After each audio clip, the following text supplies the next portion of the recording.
everyone, welcome to the Comic Game Movie Show. My name is Deshaun, and today I'm here to talk about something that I know a lot of people are, want to wait on. A lot of people don't know if they should even talk about this, make a video about this.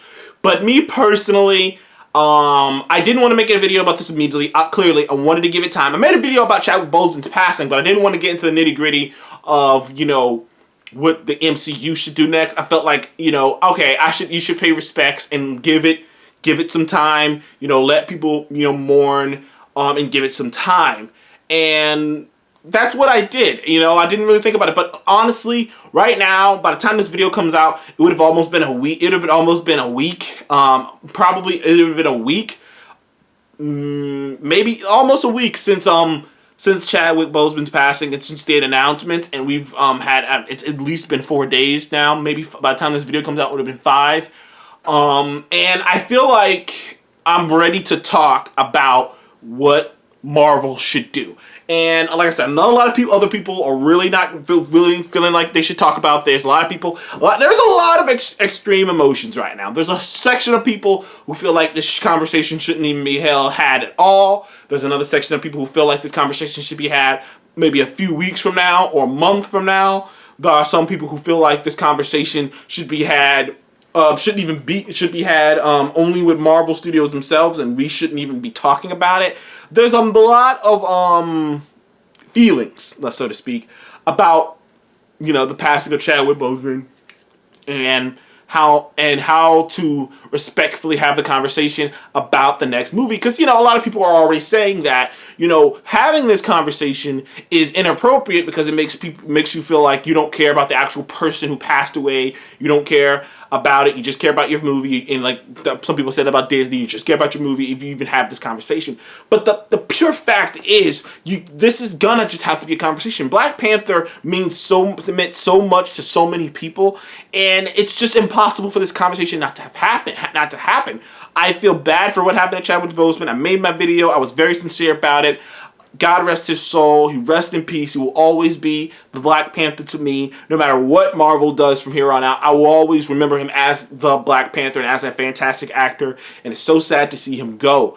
But the fact of the matter is, this movie is more than this Black Panther is more than Chadwick Boseman. It means a lot to a lot of people. And I really just don't, I really don't see the harm in asking the question, because I'm sure there are so many people asking the question. I'm sure that's one of the questions that's in the back of people's minds. But I want to make this video to get my opinion out there, what they should do with Black Panther 2. I'm not, and the thing is, this is just purely me wanting to put my opinion out there on this topic. No disrespect or no nothing like that. I don't make money off these videos. I don't have enough subscribers to even make money off these videos. This is just me giving my opinion. I wanted to preference it with that because I just feel like right now there's a lot of opinions about how to handle things, and maybe it shouldn't. And I just think, you know what? It's been long enough for me, anyways. This conversation is going to be had, and I feel like it's okay to have it. I feel like it's okay to talk about it as long as you do it in a respectful way. As long as you're not as long as you're not a dumbass about it or an asshole about it, or just very, what's the word, dismissive about the situation. It's fine to have this conversation. Now, me personally, there's been a lot of people talking. And I said this in the other video too, there are about 3 to maybe 4 things they can do.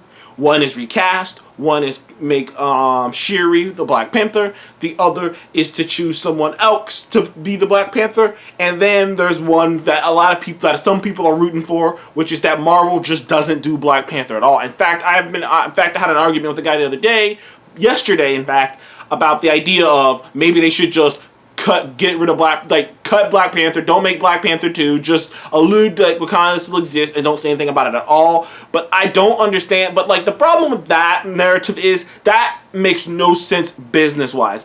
And if you've been following me long enough, you know how I feel about good business. I am all about good business. I could hate something and be like, that's good business. You know what I mean? Suicide Squad. Hated that first Suicide Squad movie. But those trailers with the Bohemian Rhapsody stuff, that's good business. Got people hyped to go see it. And I love shit like that. That's just my thing, is loving good business and seeing bad business. And the idea that Disney and Marvel will just, you know, just not do anything with this billion-dollar franchise that they have. They will just canon and be like, yeah, we don't want to make, yeah, you know what, we're gonna pick, out of respect, we're just not gonna touch this. Is a bit ridiculous.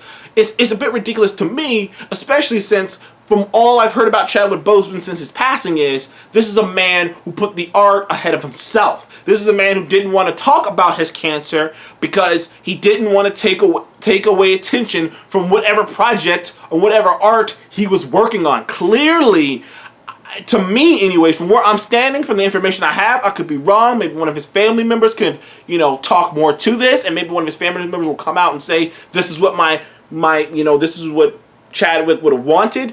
But from all I'm hearing, he seems like the kind of man who would have wanted this project to push onward because he wouldn't want himself to be not a distraction because he passed away and it's a tragedy, but he wouldn't want himself to come before the project that he was working on. And a lot of other reports have come out recently. They say that he thought he was going to be able to not only beat this, but regain his muscle and strength back to be in Black Panther 2. So clearly he prioritized this movie and he prioritized this franchise. So the idea that we're just not going to touch it, that we're going to leave it alone and never touch it again, this franchise that means so much to so many black people and people of color and people who have never seen a black superhero before, that there's an entire generation of kids who will grow up never not knowing that there can be black superheroes. Like the movie means so much to people that we have to push forward. We have to pay respect to Chadwick Boseman, and we have to respectfully, you know, execute whatever we're gonna do. And you know, there should be a tribute. There should be.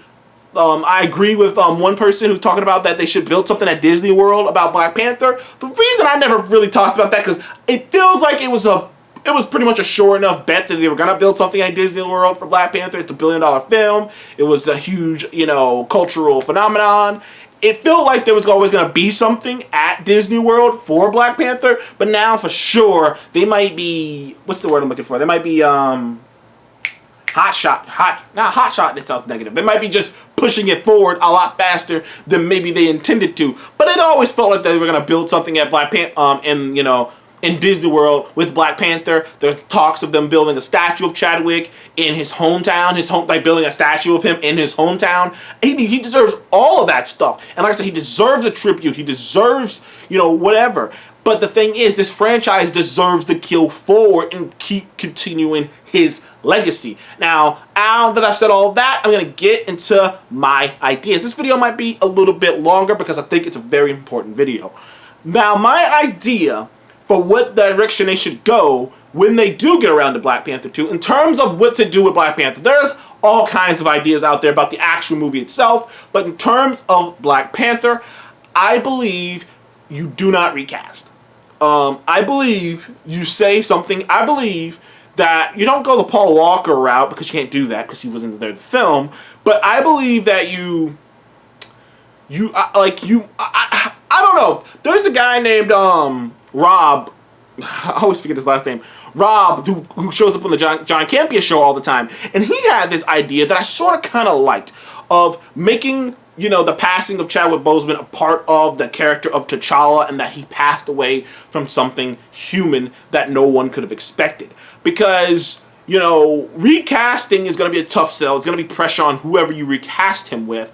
And you can't just completely write him out because then it's going to be a continuity question. So the only option you have is to, you know, lack of a better phrase, take him out off screen and just be like he passed away peacefully and, like, you know, explain what happened. Maybe even have the funeral scene or for T'Challa or whatnot, and that would be, you know, that would be good. It'd be a great moment for even the audience to mourn, and you know in the theaters to mourn as well.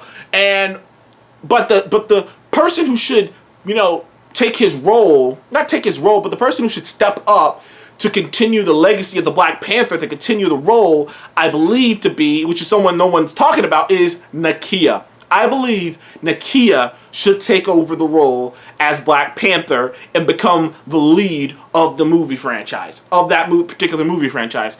The reasons behind that is, I haven't recently watched the Black Panther movie. There are many signs and many things in it that leads you to believe that Nakia would not only be the most interesting choice, but it's kind of hinted to. Number one,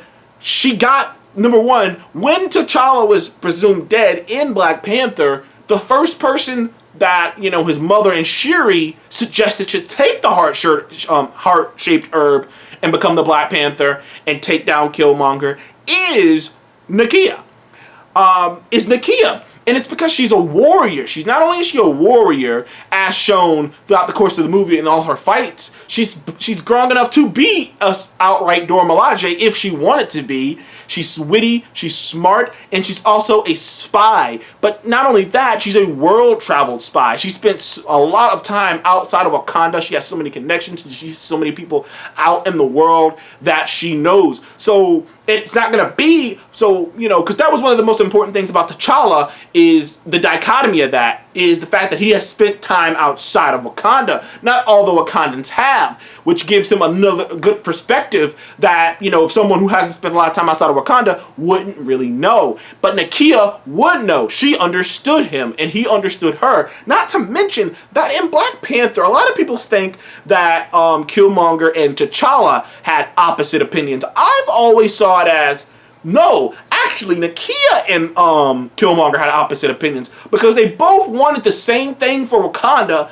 but they wanted to do it in vastly different ways. Because she also wanted Wakanda to get involved and do things and get out there and get involved in the communities and get out there and do more for the world to help other people of all shapes and colors who just need help, because we can do it and we have the power to do it. And she was greatly pushing for that. In fact, it seems like in the movie, she was rubbing the other Wakandans the wrong way, except for clearly, you know, T'Challa, but everyone else she was rubbing the wrong way, because everyone else kind of looked at her like there was this conversation she had with Okoye when she thought he was dead, and, you know, Okoye was just like, I'm not a spy who could just come and go as I please. So it's like there's always this tension with her in the Wakandan community, which could obviously be built upon with her having to come home and take up this role of as Black Panther. So that's already something that could be interesting to build upon the tension. Not to mention, comic book precedent says, we never really got to that because, you know, sadly, Chadwick Boseman has passed away, but clearly it might have gone in the direction, because in the comics traditionally, at a certain point, Black Panther becomes an Avenger, and he starts spending more of his time being an Avenger than actually being back home in Wakanda, and stuff starts happening, and people in Wakanda start going, and you know, it happens. It even happens in Earth Mightiest Heroes. People in Wakanda start going, do you want to be here? Or do you want to be there? And like people start looking at him like he's bougie. Like, dude, like, are you here? Are you one of us? Are you out there? And, you know, of course, he doesn't see it that way. He sees it as, well, I'm helping the Avengers stop world-ending threats. Those threats will come to Wakanda anyways. But the people of Wakanda don't quite see it that way. And, you know, so they kind of look at him like, are you really one of us? You need to come back here and be a king. And they can clearly play that up with Nakia, with the fact that she clearly wants to go out there, wants to be out there helping people that in Wakanda. So so they can even get that aspect. Not to mention, like I said before, she is a legitimate warrior, which is the opposite of Shuri. A lot of people want Shuri to take over, but the problem with Shuri is she's not really the Shuri from the comics. The Shuri from the comics wanted to be her brother. She wanted to be better than her brother at everything. It was a friendly rivalry. It was never, it got contentious, you know, especially with that whole, you know, T'Challa failing Wakanda and him having to leave and become like the king of the dead. Like, it got contentious and like just very violent near the tail end. But in the beginning, it was just a friendly rivalry. It was just I want to best my brother. I can be the king of Wakanda one. I can be the queen of Wakanda. I can do this. You know, I just want to best my brother. And she was a warrior. Not as good as T'Challa, but a warrior. She could almost beat him. But in the movies, she's not that. She's more of a Q from James Bond. She's more of just a a great support. She's a fantastic supporting character. And not to say she couldn't have a story of her own, but she's not a warrior. In many ways, she's in the same vein as Tony Stark in terms of her combatant skills and her using her mind to win, to do incredible things. I just can't imagine her in that suit. And I can't imagine, T'Challa's been training his entire life to have the moves that he has, and there's just no way I would buy that suddenly over the course of a few years, she became the baddest freaking fighter on the planet Earth. I just couldn't buy that. But Nakia, I could. She is a great fighter. She has traveled the world. She has seen a lot.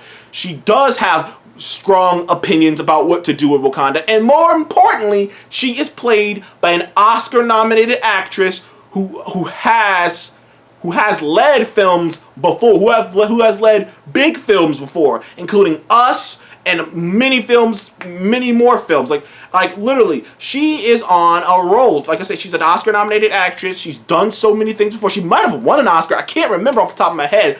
But the actress who plays Nakia is a big deal. And no one else in that movie, except for, there are a few people, but no one else in that movie has as big of a resume, has as big of a star as the actress who plays Nakia, and has the ability to lead a movie and act like she does. Not to mention, there is obviously a beautiful story about losing a lover, her having to come back home and reconcile with losing her lover. Maybe she didn't do too much. The fact that she wasn't in either Endgame or Infinity War, what was she up to? Where was she? What was she doing? There's so many options with Nakia, and I think she is the choice. I think she is the pick.